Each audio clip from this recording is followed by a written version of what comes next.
sisters to win game 2 without 2 of their 3 top scorers. So LeBron and the Cavs are underdogs at home. They're also underdogs to win the entire series. But consider this. They've been able to win without Kyrie Irving and Kevin Love. Just consider that for just one moment, Skip Bayless. So here's the question.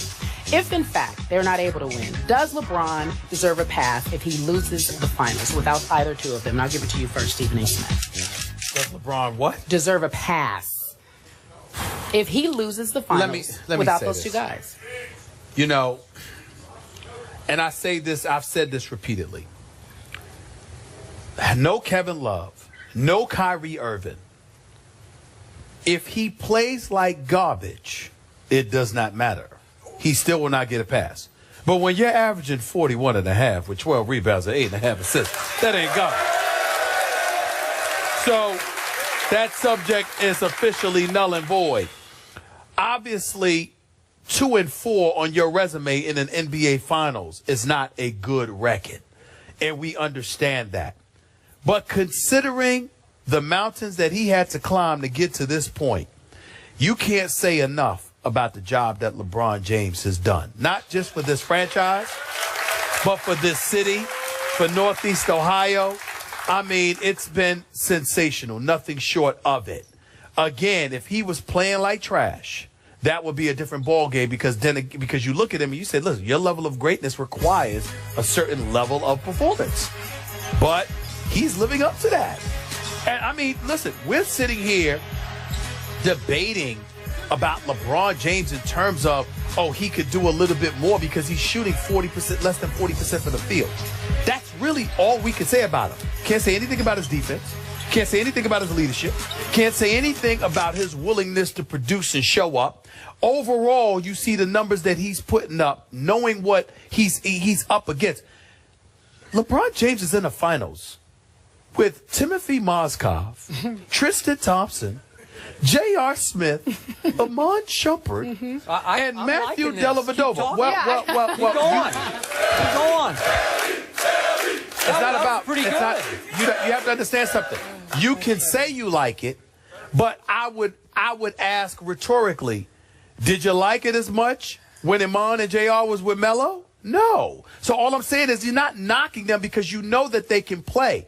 But there's something to be said about the greatness of LeBron when we consider the fact that these guys are in the finals. We're not talking, nobody's saying that Amon and JR and them can't play.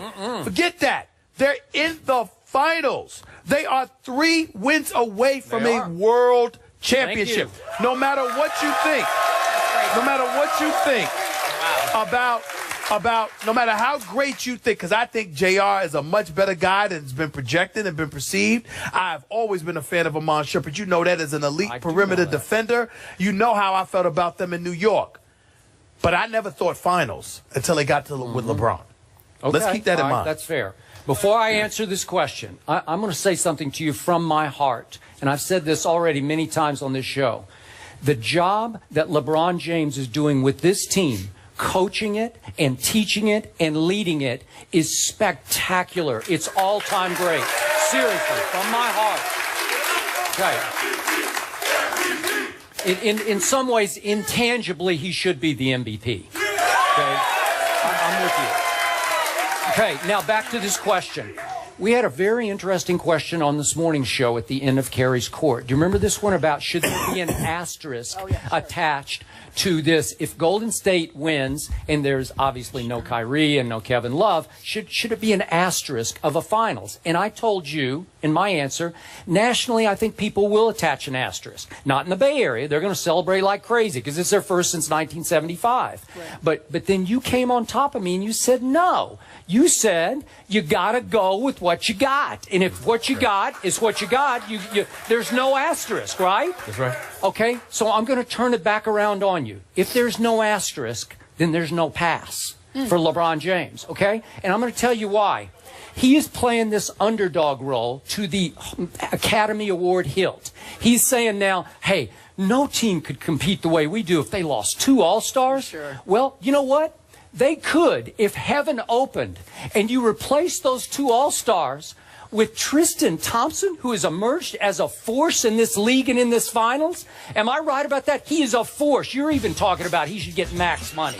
Am I right about that? Well, max money in today's NBA. Okay, I mean, whatever. good Lord. But you're saying he's turned into a star. He is dominating the offensive glass and the defensive end. And whatever you want to say about Little Delly, you called him a premier defender. All of a sudden, Kyrie, who does not defend because it's just not yet in his heart to defend the way Delly defends, when you lose him, all of a sudden you gain Delly on Steph. And he is a Steph stopper. I don't care what you say. And guess what else you do? Guess what else? Thank you. Hang on one second.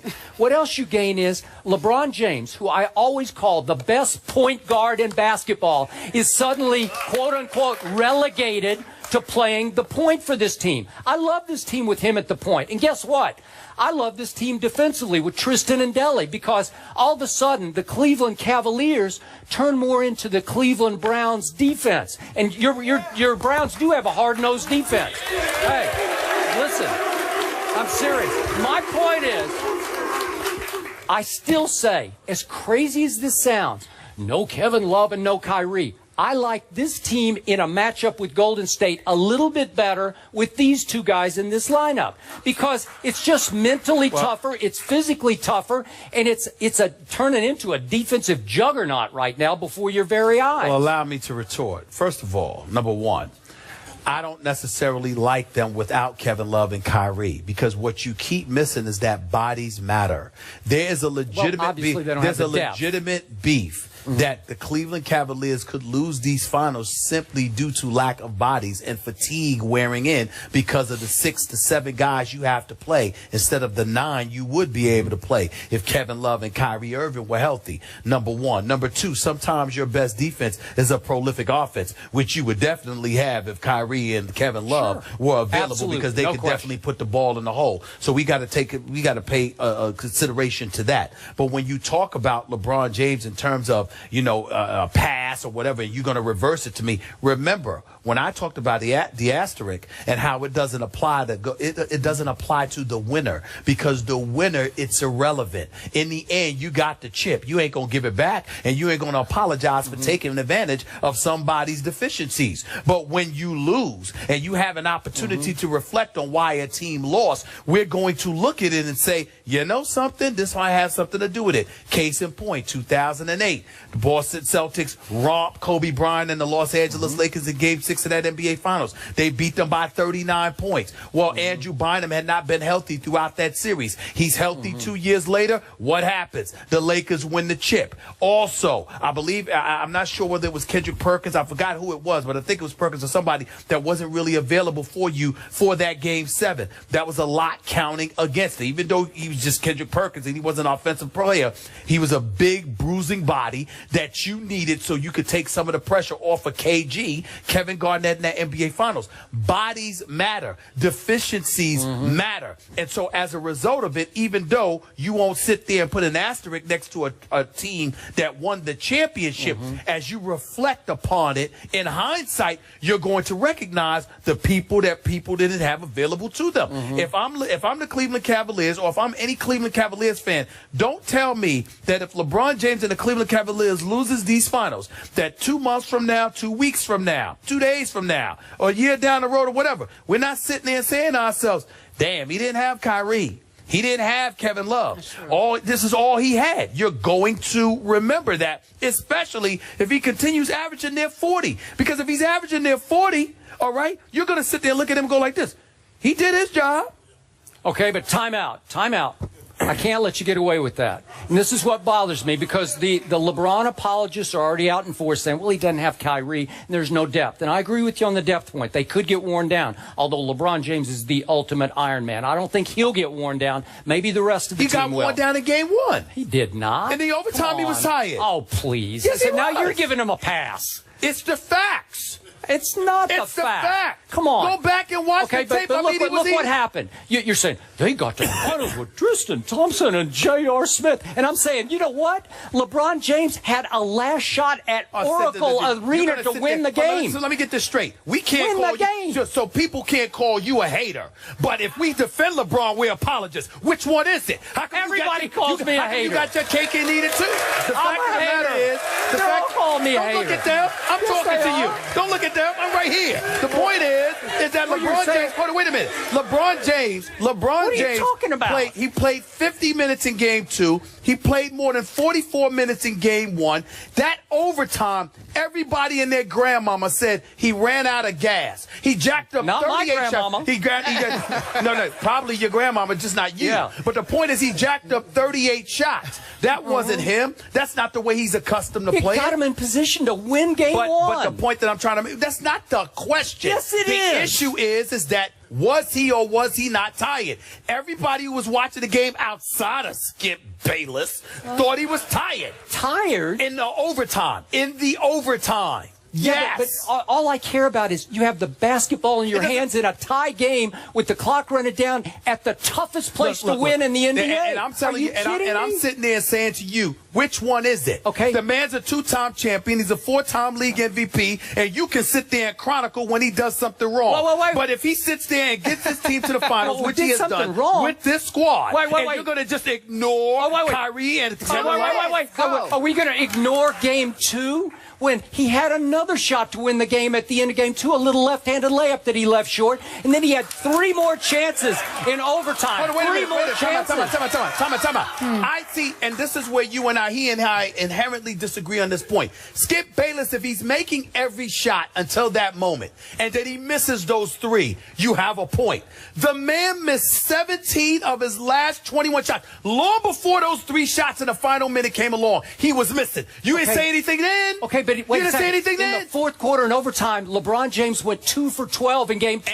And guess who saved his bacon? Deli saved his bacon. Deli. Okay. Right?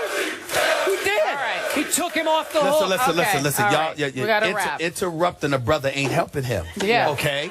The Make fact it- is... I liked it. Because we got to Thank get you. out. Too much, please. Thank you. I appreciate All it. right, It's so a waste of listen, time. we talked about does he deserve a pass without Kyrie and Kevin Love. Clearly the gentlemen disagree. When we come back, we're going to talk about his motivation. LeBron said a lot of folks counted them out after they found out Kyrie was not going to be able to finish the series. What's his secret motivation when we return?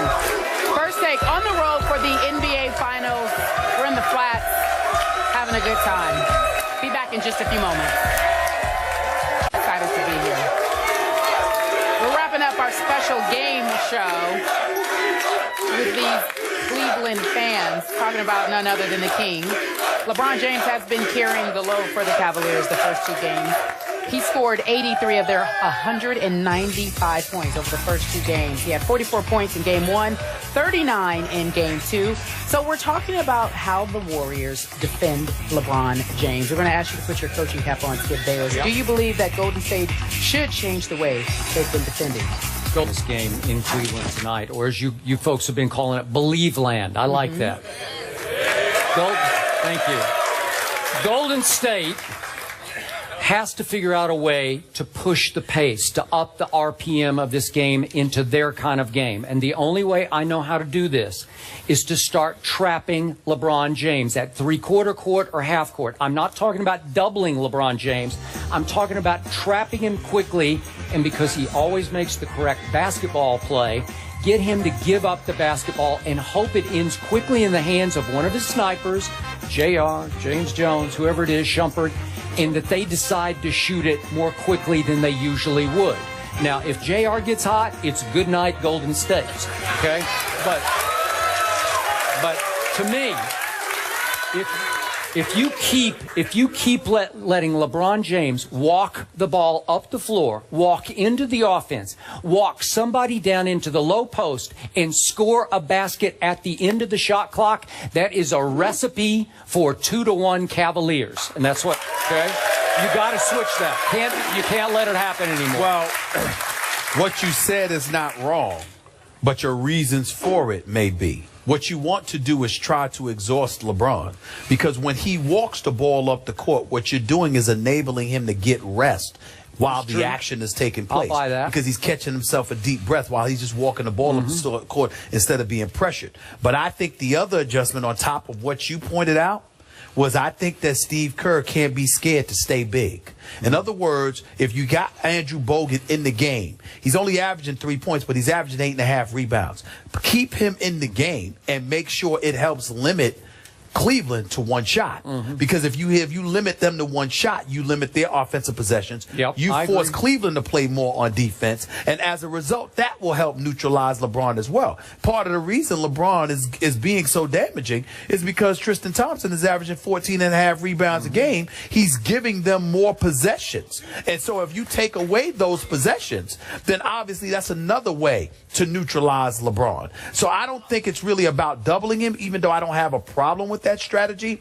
But I think you have to limit Cleveland to one shot. You have to make sure that you match their size and their girth down low so they don't get multiple chances at the apple. And I think if you go about doing that, then there's nothing wrong with letting LeBron do his thing because LeBron is shooting less than 40% from the field. So it's not like Golden State's defense is horrific. It's that their offense isn't going. It's more important for them to get their offense going than to improve their defense. Their defense hasn't been awful. It's just that their offense has been awful, and Cleveland has had too many bites at the apple, and that's what their problem is. Yeah, I like your point because the oddity of Game 2 to me was that Mozgov, who has been a godsend for this team. Where'd he go? Hang on.